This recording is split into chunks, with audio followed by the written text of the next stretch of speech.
once again to my YouTube channel. And in succession to the videos, what I have been taking up in for the NEET PG entrance exams, that is the NEET MDS entrance exams for students who want to pursue the masters, that is the masters in dental surgery. So today I'll be discussing about the very important and most frequently asked videos, most frequently asked questions, what are being very important asked in the from the pediatric dentistry.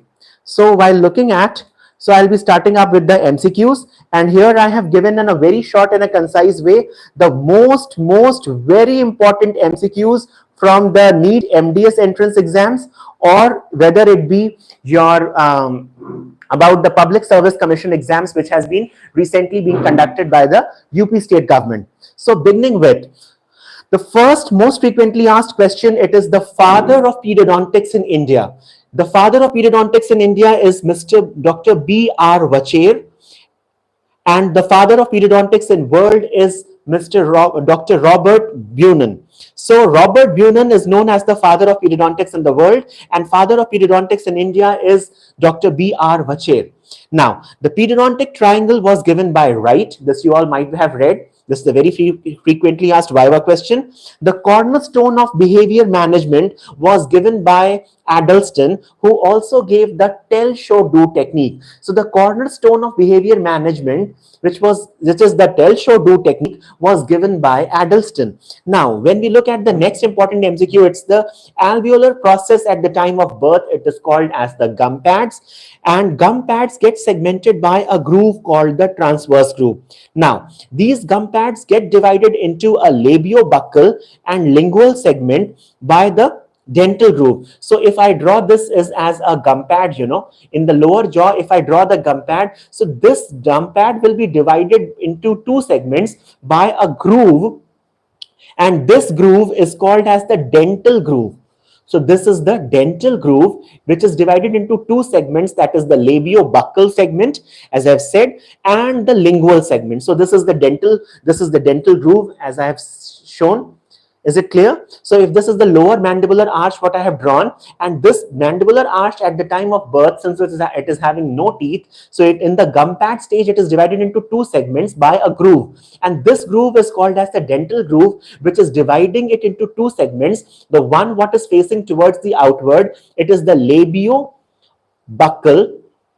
It is called as the labiobuccal groove, and the one present in the lingual side, it is called as the lingual groove. Now, the transverse groove, which is present between the canine and the first molar, is called as the lateral sulcus. So students, do remember, between the deciduous canine and the primary first molar, somewhere the deciduous canine is going to lie here, and this is the primary first molar. So the groove, that is the transverse groove, which is present between the canine and the first molar, is called as the lateral sulcus. So this is called as the lateral sulcus. Moving on, the gingival groove in the upper arch separate the gum pad from the palate. Now, moving on to the next important multiple choice question. These are all facts what can be asked in the form of MCQs. Teeth that are present at birth are known as natal teeth, and which erupt within 30 days is known as the neonatal teeth. So students, I have developed a short trick. Do remember, once the child is just a newborn, so newborn, this natal teeth is having lesser number of alphabets, that is NATAL. So since the child is just a newly born child, so the teeth what are present at birth, it is called as the natal teeth, and which erupts within 30 days of birth is known as the neonatal teeth. All right, now moving on to the very important MCQs, which is very important from the perspective of NEET MDS entrance exams, as well as in the Public Service Commission exams, is the syndromes what are associated with the neonatal teeth. Now, two very important syndromes which are associated is Ellis-Von Creveld syndrome and the craniofacial dysostosis. So students, do remember the syndromes what are associated with neonatal teeth. Specifically, I'm pointing it out, this is the neonatal teeth. Natal teeth, they are present at birth. Neonatal teeth are those which erupt within 30 days after birth. So the syndromes what are associated with neonatal teeth is the Ellis von Creveld syndrome and the craniofacial dysostosis. Now, moving on to the next very important question, what is very frequently asked in the pediatric dentistry, it is, that is the ulceration. Ulceration present on the ventral surface of the tongue in a newborn caused by the natal or neonatal teeth is the Riga Fades disease. So students, you all might have read in during the BDS graduation days that the ulceration what is present on the ventral surface of the tongue in a newborn, either by a natal tooth or by a neonatal tooth. So such a and ulceration, it is referred to as the Riga Fades disease. Now, moving on to the next important question, that is the primary dentition period. Do remember that is the primary dentition period is going to last from around 6 months of age.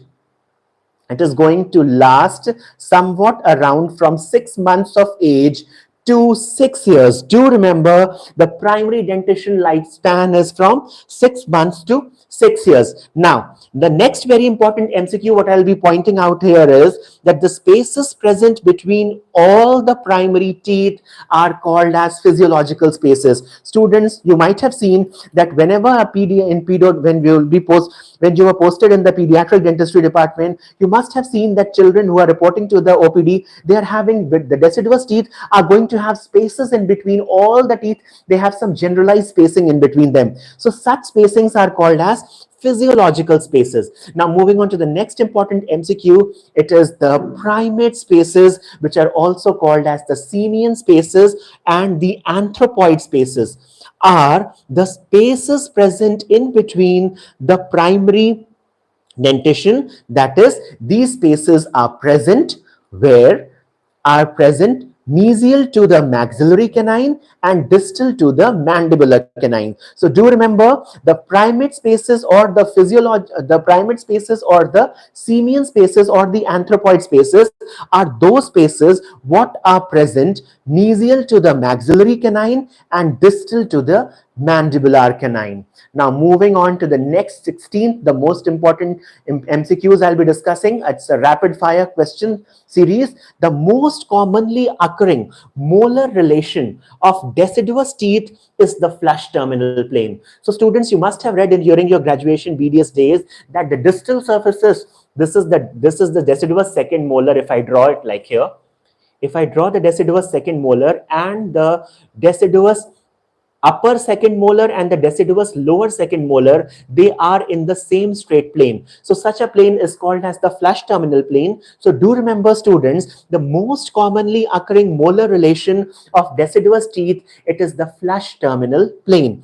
Now, next important MCQ what can be frequently asked is the oral screen causes the child to breathe through nose. So oral screen, it's an appliance what is given for mouth breathing and it helps the children to breathe through nose. Now moving on to the next important question, moving to the leeway space of Nance. So do remember, I'll not be getting into the details what is the leeway space, but what you ought to remember is that the leeway space in the upper arch is round about 1.8 mm. Do remember, in the upper arch, it is less, that is 1.8 mm, that is 0.9 mm on each side, whereas in the lower arch, it is 3.4 mm, that is 1.7 mm on each side. Now, the next important MCQ, what can be asked is the incisal liability. So without getting into the details of incisal liability, you all might be aware that the permanent canine, the permanent incisors, they have larger dimensions and they require more space for their alignment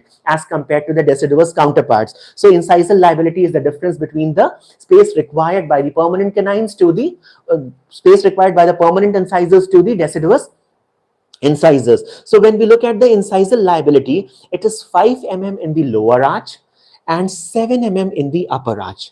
Now, moving on to the next important MCQ, the commonest teeth involved in transposition are the maxillary canine and the first premolar. Do you remember in the multiple choice questions you can be asked that what are the teeth what can be commonly transposed, that is their positions might be located little bit buccal or lingual or in either direction, mesial or distal. So the commonest teeth which are involved in transposition is the maxillary canine and the first premolar. Now, the next important MCQ is the maxillary teeth, the sequence of eruption. Do remember in most of the Public Service Commission exams, the sequence of eruption has been very frequently asked. For maxillary teeth, you all might be aware that it is 6, 1, 2, 4, 5, 3, 7, 8. And the most reliable method for fluoride analysis in food is microdiffusion technique given by Davies in 1983.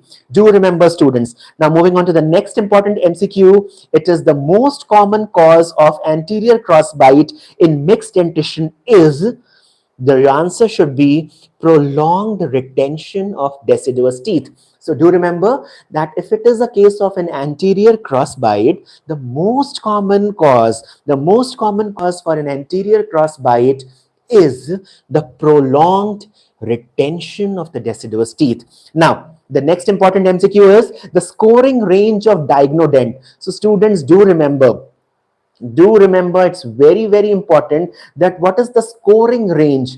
When we talk of the scoring range of diagonodent, I'm trying to focus it here little bit, as you can see, yeah, the scoring range of diagonodent.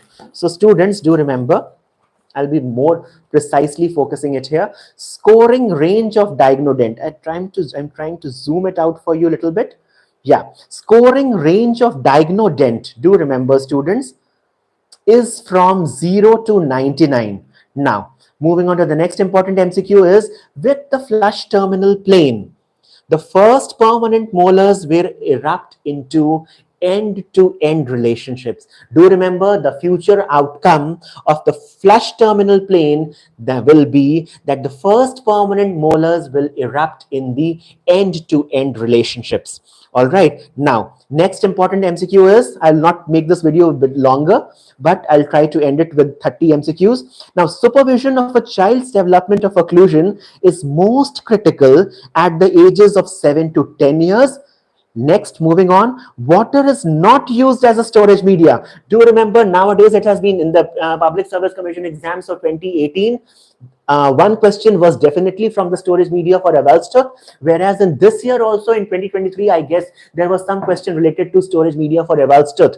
So what we can find is that water is not considered as a storage media for Eval's tooth because it is hypotonic compared to plasma. Do remember that water, it is hypotonic to blood plasma. So that's why water is not recommended as a storage media for Eval's tooth. Moving on to the next important, in the multiple choice questions, if they're going to ask you, select amongst the following which is the best storage media for Eval's tooth, is that most importantly, best medium to carry Eval's tooth is wire span followed by HBSS, milk, and next is milk, next is saliva, and least preferable is water. So do remember, if they are asking you in multiple choice questions a number of options they have given, so first your option will be best medium to carry Eval's tooth is the wire span followed by the HBSS, milk, saliva, and least preferred is the water.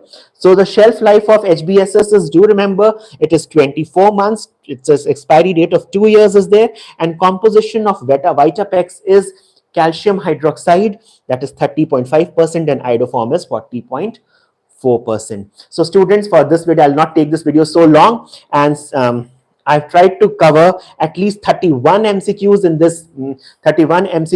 this short discussion. If you still have the upcoming series, I'll be certainly focusing on the more MCQs what are very frequently asked from the pedodontics, the Pediatric Dentistry department and the Department of Pediatric Dentistry. The MCQs, the one-liners, what can be framed, what can be questioned in the NEET PG entrance exams or the Public Service Commission exams. Students, if you still have any queries or comments, you're most welcome to comment me in the comment section.